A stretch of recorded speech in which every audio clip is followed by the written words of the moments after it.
Hey, what's happening guys? Welcome to EReviews. In this video, let's take a complete look at the XOLO One HD, the company's latest offering under 5,000 rupees. So without any further ado, let's get started.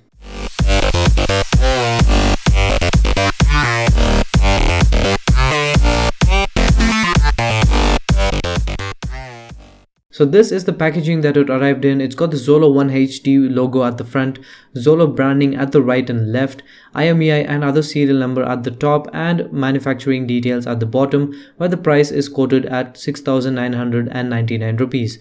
You can get this off at Amazon.in for about 4,777 rupees during a flash sale. At the back you have the image of the device and the specifications, which we will talk about in the later part of this video, but now let's unbox it.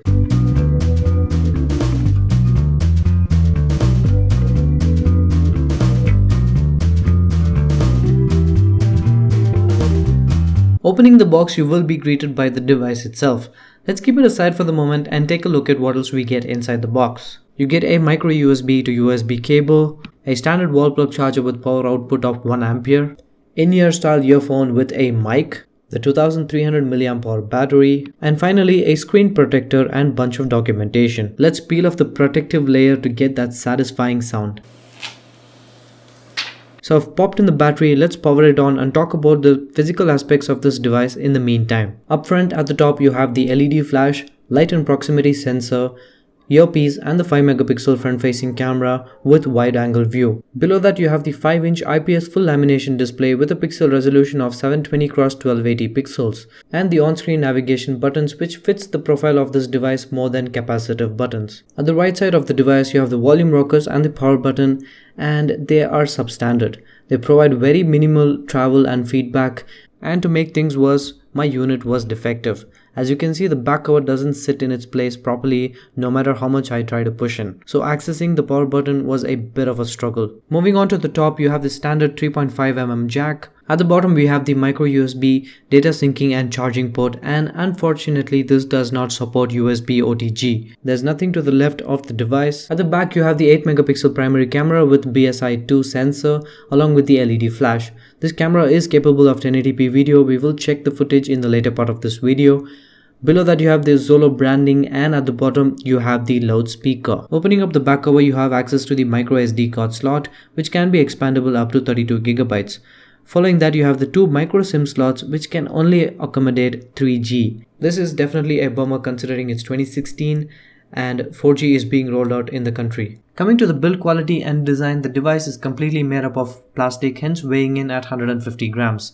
But by no means does it feel cheap or flimsy. It does feel sturdy and will definitely take a bump or two. And the design, it kinda reminds me of those HTC devices that released 2 years back. I kinda like it. And even though it's a 5-inch screen, you can easily access all parts of the screen with just a single hand. So the XOLO One HD scores a respectable 7 out of 10 when it comes to build quality. Coming to the performance end of things, the device is powered by the MediaTek MT6580M quad-core processor, which is clocked at 1.3 GHz.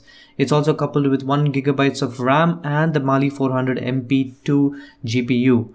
The device also comes with near stock Android 5.1, which is Lollipop, and I'm pretty sure that this is not gonna receive a Marshmallow update. The hardware and software seems to go hand in hand with each other. There are no lags or stutters while launching, navigating, or scrolling through applications. All this is thanks to great memory management of the 1 GB of RAM. You get anywhere between 450 to 600 MB of free RAM at any point of time. The device does come with some bloatware, but thankfully it can be uninstalled or removed because you only have 4.46 GB of internal storage available out of the 8 GB of internal storage. The device seems to handle 2G arcade games very smoothly, but when it comes to a bit more graphic intense games, it does struggle a lot. There is the occasional lag and major frame drops, but then again this is a 2-year-old hardware setup. I mean, we can't really expect much out of this. The browsing experience was pretty good. The device did load up full desktop websites in no time, and even the navigation and scrolling through was absolutely seamless.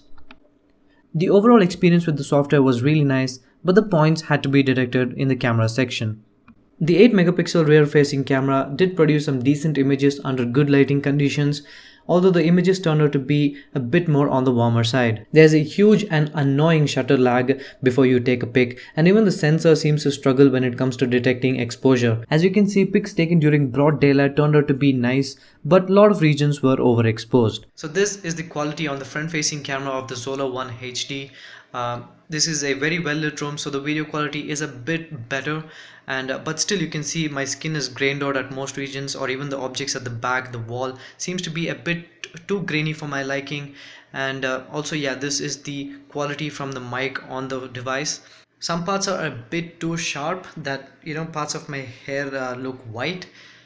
A pretty big deal breaker for the selfie lovers out there. And also the LED flash, let me show you guys what it actually does.